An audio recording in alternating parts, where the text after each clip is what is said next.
You're listening to Business Talk Radio, where we take business to the next level. Rapping with Dr. Jacalyn connects you with experts from all over the world to help you take charge of your career, your business, and your life. Rap along with us. Visit drjacalyn.com to learn how to become a guest or a sponsor. And now, the doctor is in.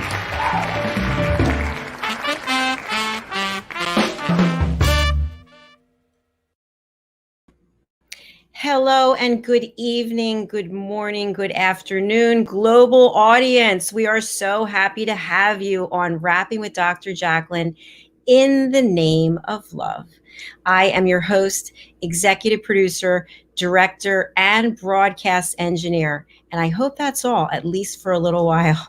I am joined today by my co-host, Kimmy Seltzer. Kimmy, welcome to the program. Hello, hello. Hello, it's so nice to see you. You too, in the name of love. Oh my gosh, it's been such a week, and I'm excited for the guest today because I have a new show on Amazon Live. It's called Kimmy's Love Hub, and I combine dating advice and shopping. I mean, what better platform to do that than on Amazon Live? But I was talking about, and I got inspired by the Oscars, quite honestly, of just like being bold. Right. Like there were so many like bold, almost costumes, as I call it, you know, in the way that people were wearing color, and there was a lot of gold and sequins and all that kind of jazz. And I was thinking, what a great time to have like a coming out party for ourselves. You know, we've been in this cocoon for so long, and I just think it's time, as I said, go bold or go home, you know, like, but how do we step out? You know, it could be with the way you're, you know, clothes it looks. It could be like, you know, wearing red or whatever it is, but it also could be like finding our voice and being social again. So that's why I was excited to have our guest today, because it relates to exactly where, you know, I was talking about. Yes, absolutely. And he's written a book, and I'm not going to give away the details. He's going to actually do a reading for us after the commercial break. But the whole premise of always say hi, it's kind of interesting. It's so easy to say hello, to extend a courtesy to someone, but yet everyone doesn't do it. And I know my mom has a place in Florida, and walk around this big circle, and I've been walking around there for, 30 years. You just say hello to everyone, and people do not say hello back. I'm like, really? You cannot say hello? It's just kind of interesting. Right. And I think it's been like a conditioning with us all, especially now with our masks on. We were talking about this last time a little bit, is that now it's even worse when people are not making eye contact and not saying hello, you know, and so it's really true. I remember I was coaching a woman. It kind of highlights what we're talking about. I do these wing girl sessions, right, where I go out with people and I help them flirt. And yeah, like that's a big thing, is just saying hi. That's half the battle. And as a woman, you know, I think in her mind, the woman that I was coaching, that a guy has to, you know, approach her first before even saying hello. I said, but if you're not approachable and you're not, you know, like having your cab light on, he might not say hi to you. So we walked into this lounge, and I saw this guy, and he was watching TV. She's like, oh, I can't interrupt him. You know, he looks like he's busy. See, I think that's the thing. Everyone thinks that, oh, I don't want to like, you know, overstep my bounds when somebody's busy. But the truth is, people are just distracting themselves because they're bored. Like, what else are they going to do? So I said, I do not think a guy with two pretty girls is going to turn down a hello. So I just modeled for her, and I went up and I said, hi. And he said, he almost like fell off his chair. He says, oh, well, hello, ladies, you know, and from there we had this great conversation. And actually he ended up asking out my client by the end. So had we not about that? Right? That's a great story. I love it. Let's bring our guest and have him weigh in on it. So we've got John Antonio joining us from Austin, Texas. Hello, John. Hello, everyone. How you doing? Hi, John. I love that story that you just told, Kimmy. Yes, that was pretty much the premise for my book, really, is what the empowerment of saying hello. I love that. I had a question of just how you even, you know, got into this idea to write a book about this. I'd love to hear your story. Yes. So I was in this position where I was in my 30s, and I was single and I had a couple of good friends. And then in the space of like 1 year, though, two of my really close friends got married. I moved to a new place, was trying to meet new people, either whether it be for friendship or dating or just to travel with, because I just love traveling. And there were really two options, I felt like, to meet people and create meaningful connections. And one of them was online through apps. And then the other one was by going to these like networking events where you can talk to people. And I didn't really have the time to do the networking events. Sometimes these are like, you know how they are, cocktail hours that are 2 or 3 hours in the evening. And then at the same time, I was born in the 80s, so I hate looking at my phone and I don't like apps at all. So that really left me with having to discover the way of just spontaneous networking, just saying hello to people anywhere you go, if you feel the inspiration to do it. And it was a genesis of the idea of always say hi. And I think the connections that I've made from that have been really powerful. And it's gone even further than the connections. It's really changed like my whole psyche and lifestyle during the day. So that's really the beginning of it. I love that. I'm wondering, when you were doing your analysis, doing your research for the book, how often, like if you, once out of every 2 times somebody says hello back, were you able to really quantify that at all? Yeah, I would say the results were actually a lot better than what I anticipated. So on one trip, I just traveled like 5 countries and I just said hello to people. And I was a solo traveler. And if I said hello to someone and it seemed like we had a connection, and say, hey, why don't we just hang out and go see the Louvre today or Eiffel Tower or whatever. And then people would go with me. And then we just like spend the day together. And it was so exciting getting to know someone new. But back to your question. So I was thinking like, yeah, probably like 75, 80% of the time people would just blow you off or not paying attention to you.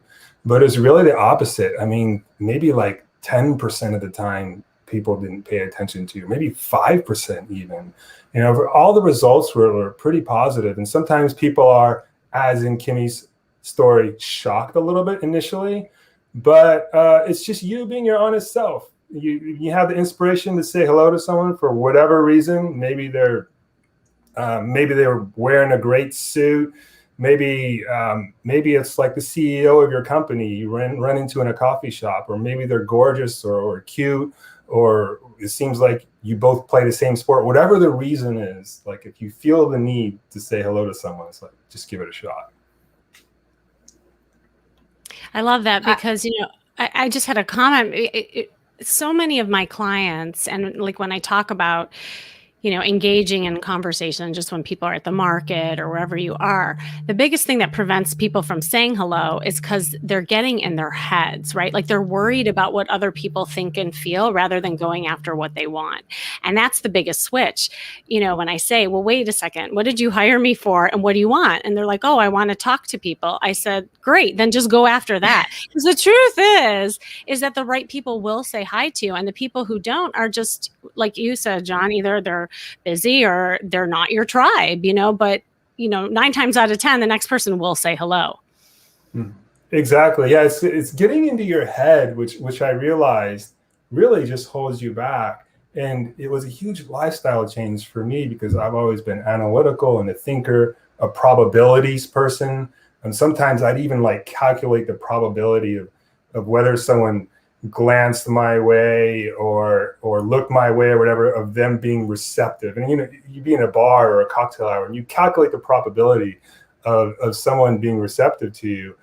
But what I realized, it was so much less stressful and so much more authentic when you just follow that initial, like raw, intuitive inspiration that you have.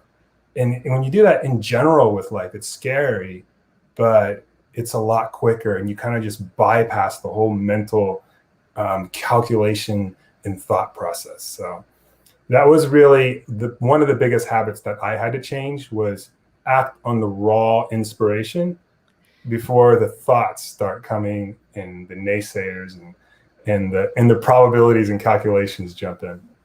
Yeah, that's the left brain that takes over, Yeah. right? And it's teaching people Exactly. to be more right brain, right? Yeah. John, you have a very interesting background, and I was wondering if you would share some of that with us. Yeah, so when I was, talk about it a little bit in the book, but when I was 17, I went to boarding school to finish high school. And so I left home, actually 16, but when I left home fairly early, and then after that, I entered the seminary. And I was there for a Catholic seminary. I was there for 15 years. It was basically like a monastery. And so I got out of there. One day they said, "Hey, we don't really think this is for you. You should move on to the world." So I was 31 at the time, 32 at the time, and all of a sudden I was just in a completely different world. You went from one place where you're kind of living in these walls, so to say, and then as almost like a monk, really, and then you're suddenly in the world of relationships and taxes and credit scores and money and income and all this other stuff. So networking and all these other things. So that kind of gave me a different perspective, maybe, of the world or just of life, my own perspective more, I would say, than maybe what other people have had. And I've tried to just share that. And so I've written 2 books. One was the book about starting over, which was my first book, because that's really what I had to do at 32 years of age. And then the second book was Always Say Hi, which is more about networking and just spontaneous connections, which I think a lot of people would love to make right now, especially after being locked down or isolated or confined for a while. Yes, what a great idea to go out and purchase your book so you can read now about what it is you need to do when, to Kimmy's point, you have your, break out of COVID party for yourself. Yeah. Yeah, just do them both. Buy a great set of clothes, as Kimmy suggests, and something flamboyant, and go out and have fun and just try saying hi to 10 people. I challenge you, and you will have a great time no matter what happens. You will have a good time. I guarantee you. Yeah.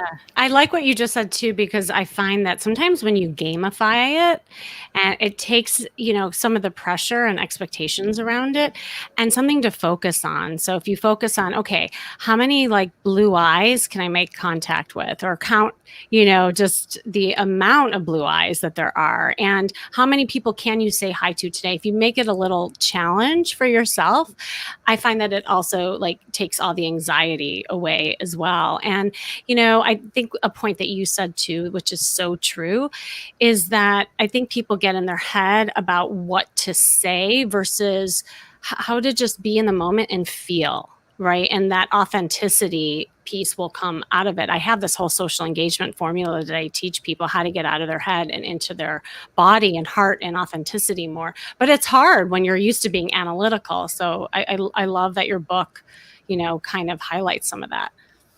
Yes. It's hard when we're used to being analytical and when maybe like society has taught us something else, really, or just our background or upbringing. When I've done this and I've had a family member or sometimes even a friend around, they're like, "What are you doing? You just talk to that person," because we've been enculturized to not encounter strangers, maybe. So getting past all that is it's a journey. And I love what you say about gamifying it, because that's another aspect, is just being playful with everything. I'll take a page out of your book. We'll co-write a book together, Kimmy. Oh my God, done and done. Yeah. The left brain and the right brain meet. I love it. Because that was exactly what she said. You got to just have fun. And there are like very few things in life that you should really take seriously. And like spontaneous connections is not one of them. So. And what do you have to lose? Like, I know when I just went for a walk before the show, I see people and I'm thinking, I immediately say to myself, oh, let's see, do you think this person will say hello? And I just give everyone the benefit of the doubt. And today, I saw 5 people and they all said hello, and it felt really good. It felt like a human connection. So it's very nice. It does. And that was what I learned from the journey also is it started out with, hey, I'd love to make traveling companions, friends, or a date or whatever. It kind of started off as that, but then it ended as, even if every single person like ignores me or the worst case scenario, you still feel good about it because it's the act that makes you feel good. The fact that you took action, like that's really where the joy comes from. I have a question too about just like, and I'm not sure you addressed this in the book, but as you're mentioning it, one of the things I think prevents people from just taking action is fear, right? Like that always prevents us from doing anything, and it can be paralyzing. For you, when you were learning this, and you go through this in the book, of like, how can you get over some of those fears or things that are going on in your head? I think that's a great place to put. We need to take a commercial break. I'm sorry. So yeah, we'll come back on that if that's okay. All right. Let's hear from some of our sponsors. We'll be right back.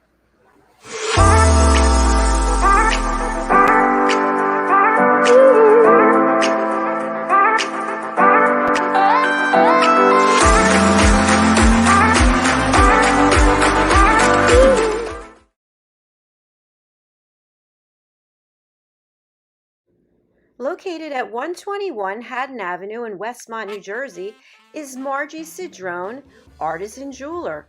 Margie's been in business for more than 30 years. She works with her clients to create custom pieces of jewelry to reflect their personality and help them make their own bold statement. Starting in the renowned Jewelers Row in Center City, Philadelphia in 1988, Margie works directly with her clients to develop one-of-a-kind pieces such as necklaces, engagement rings, wedding bands, unique watches and tennis bracelets, as well as a myriad of rings and earrings for everyone in your family. She also has worked directly with Dr. Jacalyn over the years, creating unique pieces of jewelry to reflect her personality. She does pearl stringing and repairs on site at 121 Haddon Avenue. Call or text Margie at 215-384-7155. Margie Cedrone Jewelry is open by appointment only. Make your own bold statement. Hello, boys and girls, and welcome to Story Garden. Your host, Diane Boehm. I'm so happy to have you here today. Diane Floyd Boehm tells wonderful stories that warm the heart, spark the imagination, and unite people and families across generations. For children, Diane's Harry the Camel connects with all of us who've ever wondered how different our lives might have been if only we'd been born something better, like a wonderful horse instead of an ordinary camel. In the end, we all learn along with Harry that there's nothing better than just being yourself. Diane's Little Girl in the Moon looks down on earthbound children and wonders if they know she's just like them.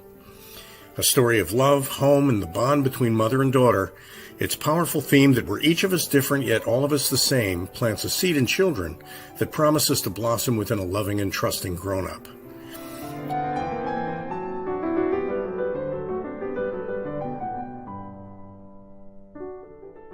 Diane's new biography, Rise, recounts the experiences of her grandmother, Ruby, to reveal the hidden strength of the human spirit.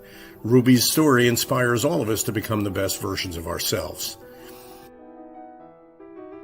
You'll find all of Diane's delightful books and much more at DianeFloydBoehm.com. Visit DianeFloydBoehm.com. That's DianeFloydBoehm.com.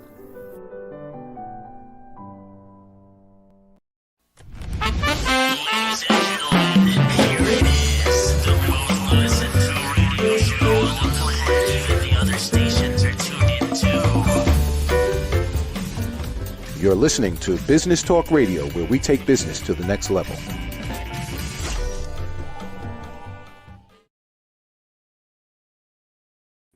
Welcome back to In the Name of Love here on Rapping with Dr. Jacalyn, live on Business Talk Radio and social media. I'm with my co-host Kimmy Seltzer and our guest John Antonio. I want to say hello to Philip Chan. Philip, you're still with us. It's the fifth show today. I love it. And also to Abduzar Sami. I'm sorry if I said that wrong. So, Kimmy, before the break, you had a question for John. Let's go back to that. Yeah, I just really was thinking about often what prevents us from saying hello or anything that's foreign to us or is fear. And I wondered, John, in your book or in your experience, what are some tips or things that you did to help you get over those fears? Yeah, I think the quickest one and the easiest one maybe to remember is conquer fear with feeling. So I'll give you an example. I've always been somebody afraid of in many social circumstances. I would give you an example. One time I had this boxing match, and then I won the boxing match. And right after the boxing match, like your body's just full of all these endorphins and natural drugs, so to say. You're just kind of on this high and just feeling amazing. And the doctor who after you fight in a match, there's a doctor who checks you out to make sure that you're still all your brains put together and everything. And she looked at me, she's looking at me, looking at my eyes and everything and checking me out. She's like, "You're good to go." And this is something I'd never done like my entire life, because I was somebody who was really shy. I said, "You're really cute." And I conquered fear though with feeling. So you're thinking like, well, how do I get that feeling of being on an emotional high or just feeling great? And that's part of the journey, is discovering, hey, how can you create that feeling? I decided, hey, I'm going to create that feeling every single day. And it was the most effortless thing possible. Like I just said it without even thinking about it. It's just something that came to the top of my mind. And so I decided, well, I'm going to learn to create that feeling every day, because I can't go boxing every single day. Like my body will fall apart. So a lot of the social journey was about, hey, how do you recreate that feeling every day? So conquer fear with feeling, I would say. I like that tagline. What was the response, by the way? What response did you get? She smiled at me and laughed. Yeah. And I mean, it wasn't, we were both about the same age probably, because I was fighting and I was 33 and she was a medical resident, it was a pretty normal thing. But yeah, she smiled at me and laughed, and then I moved on, and the next fighters came, and she had to check them out. But and I didn't even realize I said it till afterwards. Endorphins calmed down a little bit and everything, and I was like, wow, I told that woman she's cute, and I'm 33 years old, and I've never said that to anybody because I've been too shy to just be honest with people. So it's yeah, so conquer fear with feeling. And the other thing that you did is you did something of what I call pattern disruption, meaning you did something that was different for you. And even though it was scary, that fear also created the adrenaline that you just said. And then you decided to use that adrenaline to keep it going and then practice. Because I think that's how we break habits, right? And that's why I call myself a strategist more than a coach these days, because I just think people need strategies to practice something that's different, that really is in a form of a habit. And you embraced the feeling, and that you didn't run from it. And I think that was really important. And then you just honed in on it and practiced it, and now you love it.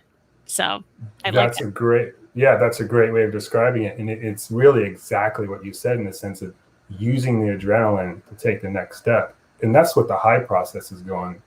It's like the first one during the day is always a little tough, maybe. But right. Then it creates this adrenaline in you, and then the second one, and then the third one, and by the time you're like, it's 5 p.m. or something, and you're on your 7th high, it's just so easy, because it's like this, it becomes like a snowball effect. It just pours down the hill. So, I mean, I remember my mentor, who kind of got me onto this, told me, well, your assignment for today is to go say hello to, 5 people and just tell them whatever's on your mind.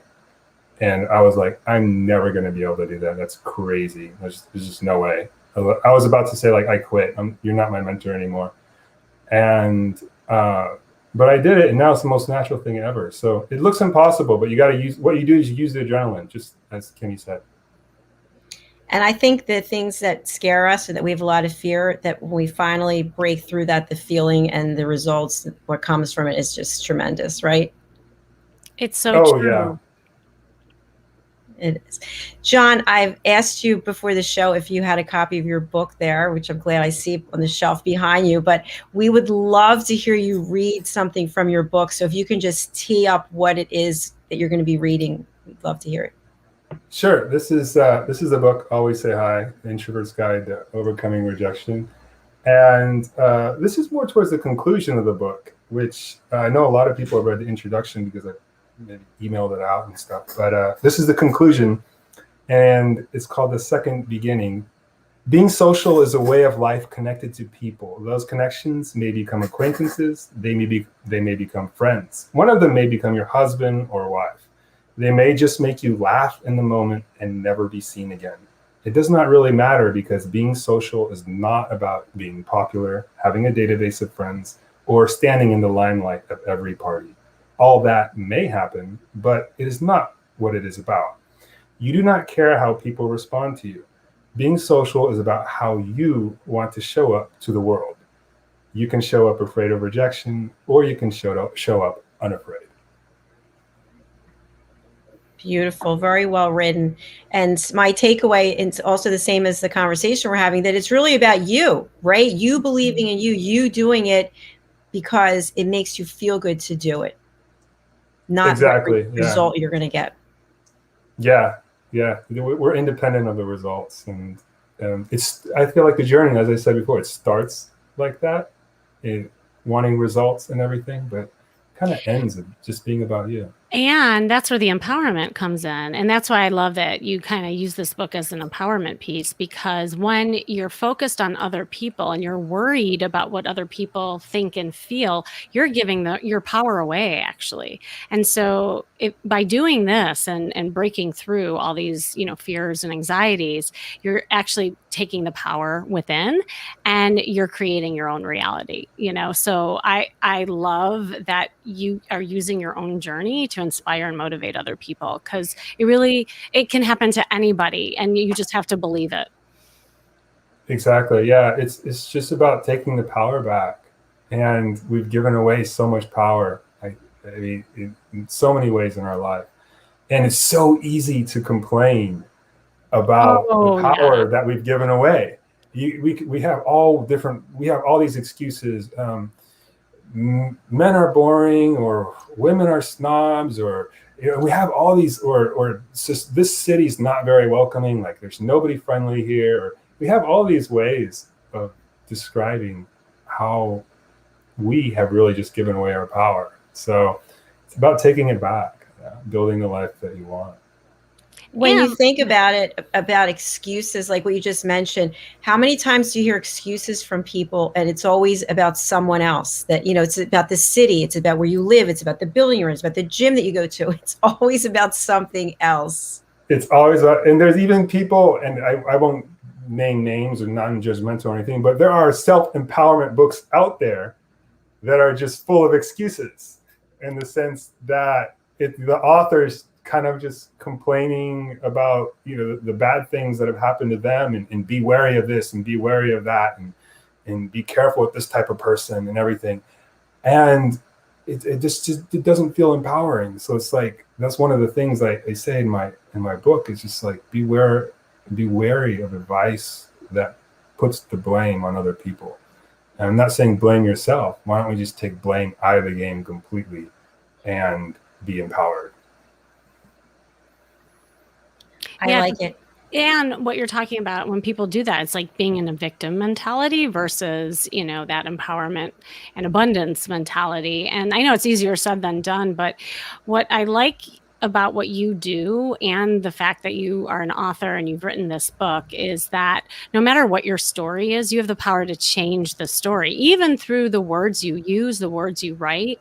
And I think, it's flipping the script in the beginning of the story. So if you've labeled yourself as shy, I believe that you're shy. I believe that you're not, like meeting anybody, but could you change that story by just starting with hi? Like, that's what's so beautiful about your book. Yes, yeah, that's a big piece of it, is reinvention, and I think that's something that everybody does. I mean, actors are constantly reinventing themselves, and business people. Someone falls off social media for like a year, someone famous, and then they come back and they're like, I've been reinvented. So it's about just continual reinvention. So what does your life look like now that you've kind of cracked the code and saying hi?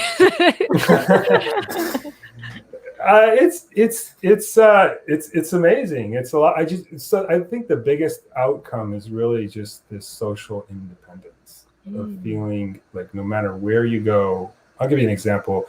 Like maybe you're gonna go to this happened to me on Friday, actually. A friend said, hey, I'm going to be at this bar, come hang out, and I'm going to have some people there. She said that on Monday. Friday comes along, I start driving over there. I haven't talked to her since. And then I texted OMW, like on my way. Got to the bar, she hadn't responded. And there's like a $20 cover to get in the bar. So I'm thinking, well, I don't even know if she and those people are in there or not. Like, do I want to pay this $20 cover to go in there just to kind of look around? And then I kind of looked around and I said, you know what? This is a cool bar. Whether those people are in there or not, I'm going to have a great time. There's live music. They're playing Journey and old 80s songs and stuff. This is going to be cool. So I paid my $20 cover and walked in the bar. And it turned out that they actually were in there. And she hadn't looked at her phone because she'd been dancing all night. So, it's that empowering social independence of being like, hey, I'm not really dependent on anyone, really. And it's not in a bad way. It's just you're able to give people more freedom. And I was able to give her the freedom of not responding to my text on my way. And you have more freedom, other people have more freedom. So it's good all around. Knowing that the show name is In the Name of Love, I really like what you just described, because it's really loving yourself, right? You had to make a decision, and you weren't going to make your decision based on what other people were doing or not doing. And you had the confidence in yourself, and you wanted to go in there and say hi, just walk around and meet people and say hi. I think that's terrific. There's a lot to learn from that. Yes, exactly. Thanks. That's and it turned out to be a really great night at the end of the day. I said hello met some people, made some business, actually made a great business contact, and had fun with her and dancing and everyone else. So it turned out to be a good night. But the beginning of it was just, we don't know what's going to happen. We don't know if she's in there. I've never been in this bar before. I don't even know if whatever my age group is in there or whatever, but it doesn't matter. Like we'll make it work. Yeah, and not getting attached to the outcome. Like that's huge, and Yes. embracing the spontaneity of it. Like that's super hard when you are left brain and regimented and, like analytical in nature. So I think that's really cool. I'm still like focused on the fact that you're like, oh, I was born all the way in the 80s and you think Journey is an old Dr. Jacalyn, I don't know about you, but I've just aged myself. But I have a quick story to share. So It was New Year's Eve. I was all dressed up and my date didn't show up. And I thought to myself, what am I going to do? Am I going to go to the event alone when I know it's going to be all couples? And I thought, I'm going to do it. And I went by myself on New Year's Eve in a ball gown, and it was all couples. And of course, by the end of the night, when or midnight, when people are embracing, kissing, I was alone. But I was glad I went, because it gave me confidence. I thought, if I could do that, I feel like I could do almost anything. I love that. What were you wearing, by the way? It was black velvet. It came down like this. It was strapless, and then it was very fitted, and then it came out like a ball gown, black with purple taffeta with something on it, and then I had this beautiful choker necklace, and my hair was up. Oh, like, do you feel like having the costume on, so to speak, like gave you confidence too going in? Definitely. Yeah, Well, we would say the same thing about suits sometimes. Yes, exactly. I call it confidence clothing, and that's why the outer and the inner are so important in terms of our social confidence, because when you're wearing something also that you enjoy, your body language shifts, right? Like you stand a little taller, you slow down your walk, like you feel good in your body. And that makes a huge difference when you're making a first impression overall. I agree. I agree. Yeah. I agree. So I have a question for both of you. So during this COVID time, on days when I'm not filming, I'm wearing my yoga clothes. And I'm here with my mom, and she said, I feel like you're wearing the same clothes every day, which they're not. They're all black. But I noticed depending on what I'm wearing has an impact on how productive I am or how I feel about myself. And with the yoga clothes on, that's great on the trampoline or on the bike, but I can't work like that. So I have to change into work clothes to actually work. What do you think? I mean, there's actually research out there that says your performance and your brain even shifts when you wear different clothes.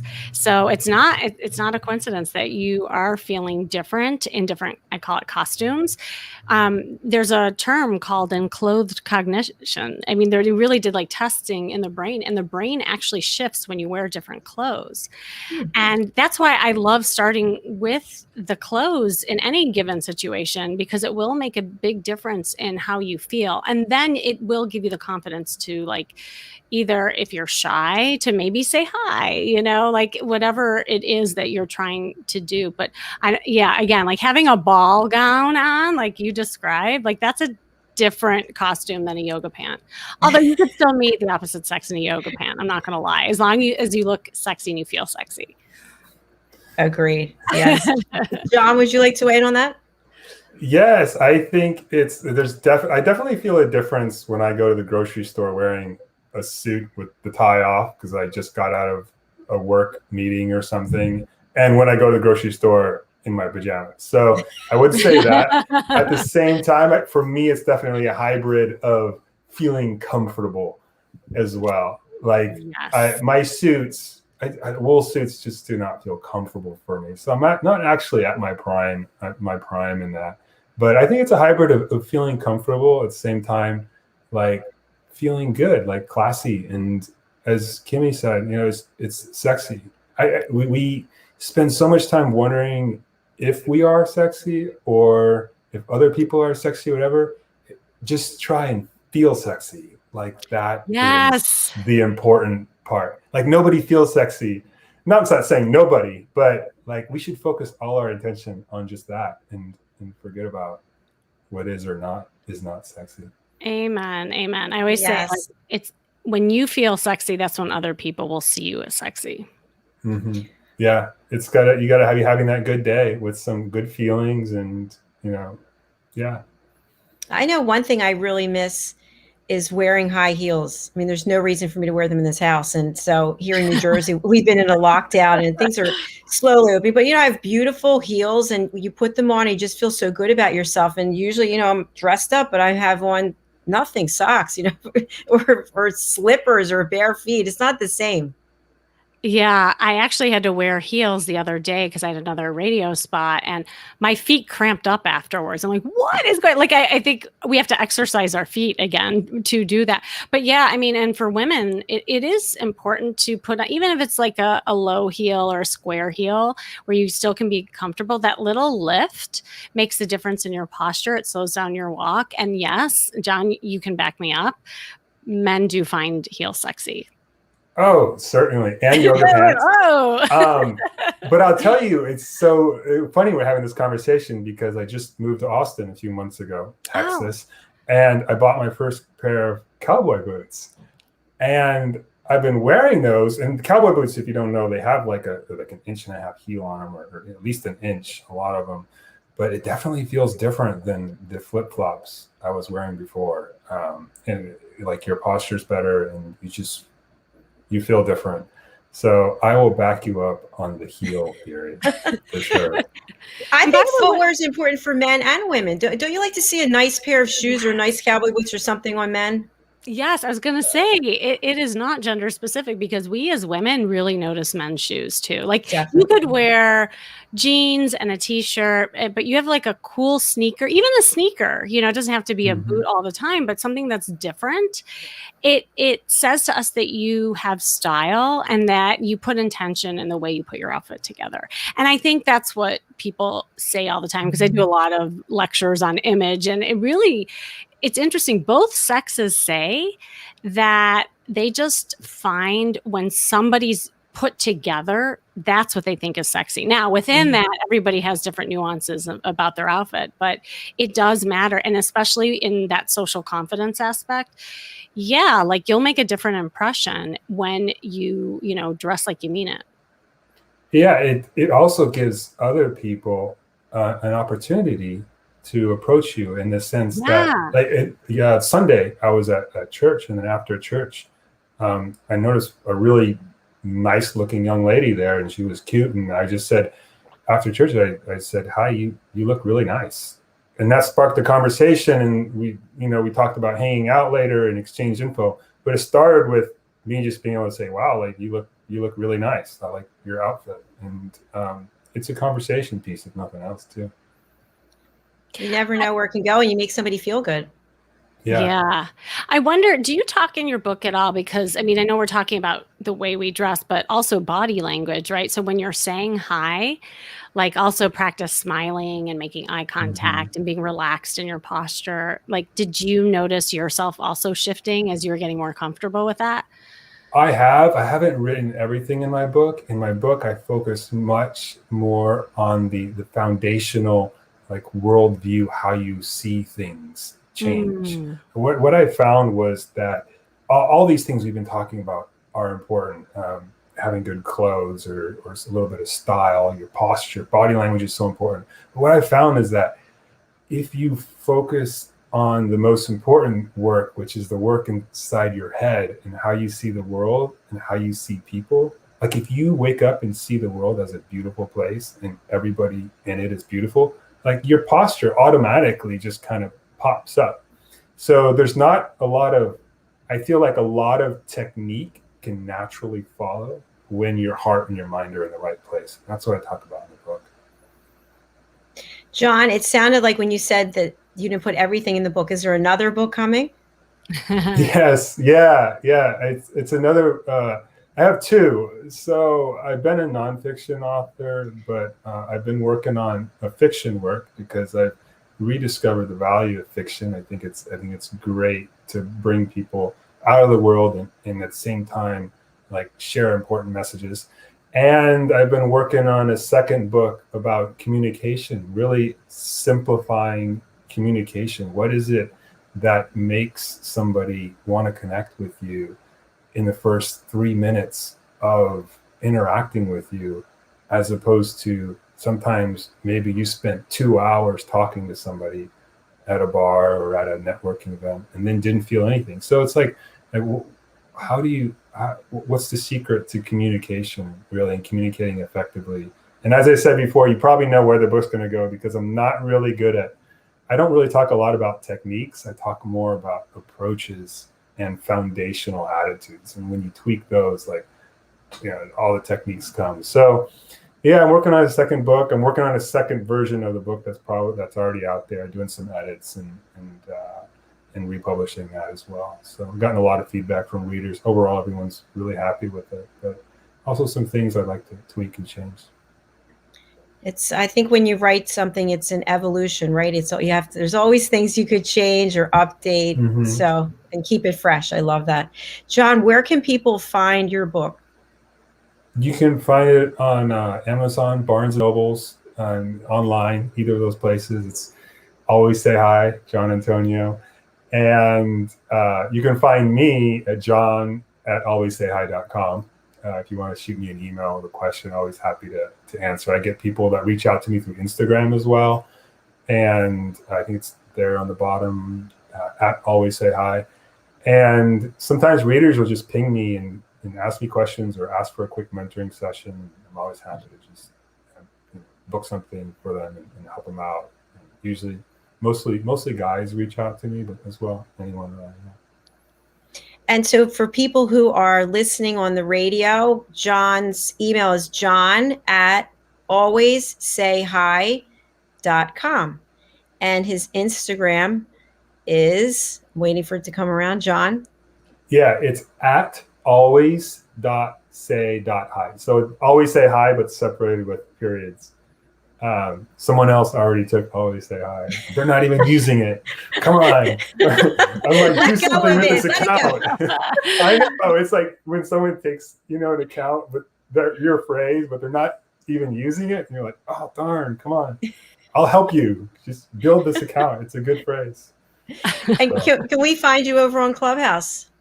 Yeah, I'm on Clubhouse as well. John Antonio. I'm a little bit new to Clubhouse still. I don't know what other information you would need, but I am on Clubhouse. Yeah, just your Antonio. name. Is that how it works? Yeah. Yes, that's great. So thank you very much for being here today. It's been a pleasure meeting you, and I can't wait to see what you do next.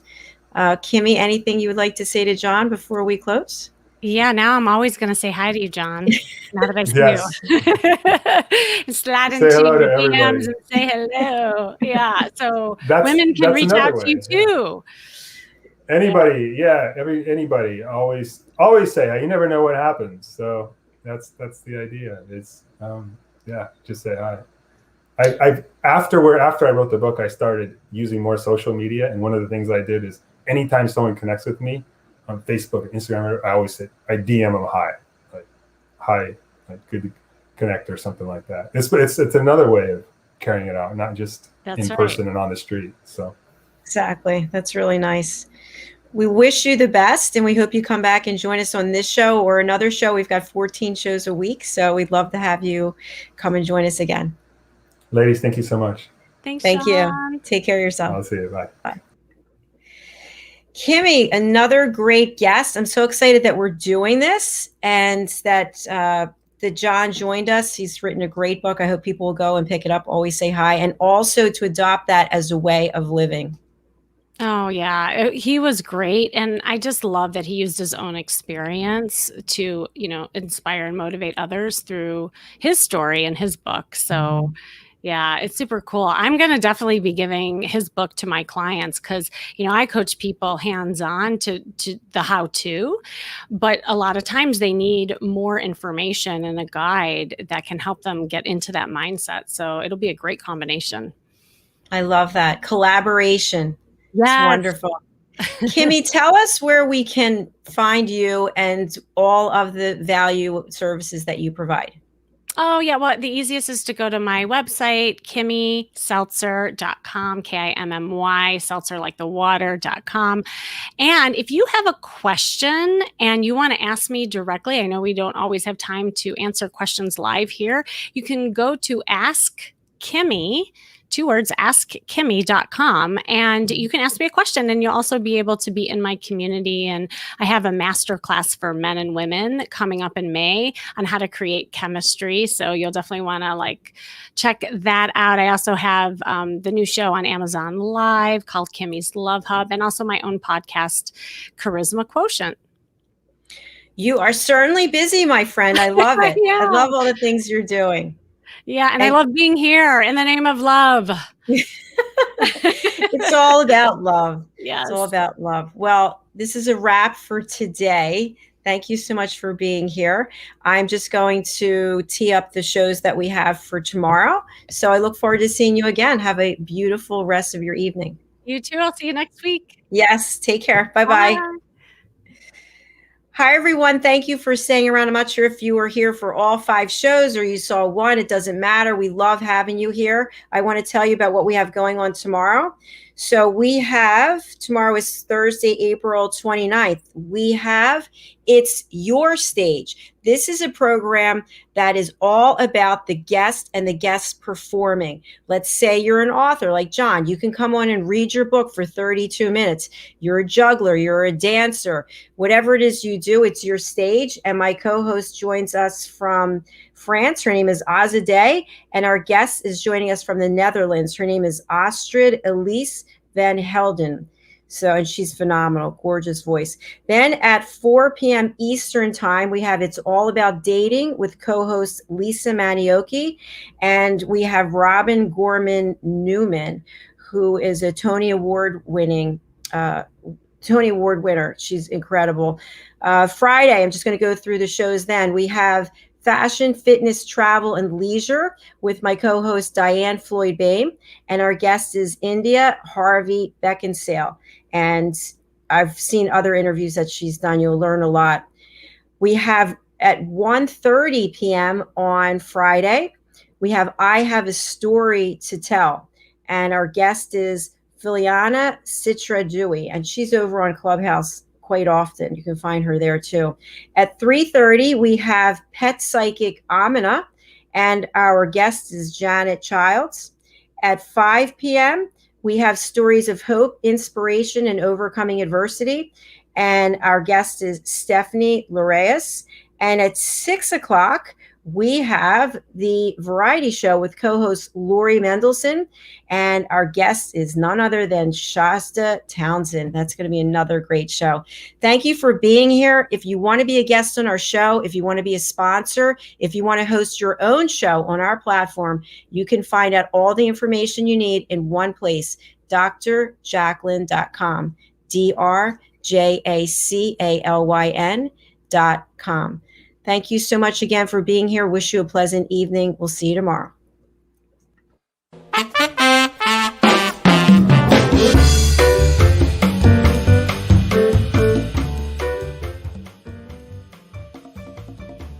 Hello, I'm Dr. Jacalyn.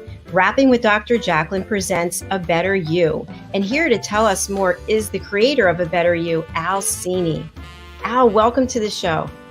Thank you, Dr. Jacalyn. It's always a pleasure working with you and everyone out there. You know, you might be a coach working with individuals professionally or personally, or you might be a consultant working with businesses, or you might be a trusted advisor specializing in an area like finance, let's say, or the law or healthcare. Whatever of those roles you relate to, you all have one thing in common, and that is you're working every day to help people become better versions of themselves, a better you. And Dr. Jacalyn's A Better You program is an opportunity for you to express your expertise in a particular area for 15 minutes in front of an audience of people who are looking for help from people like you. Yep. So, Dr. Jacalyn, maybe you can tell everybody how they can learn more about this. It's so easy. You go to abetteryou.tv and you sign up to book your session.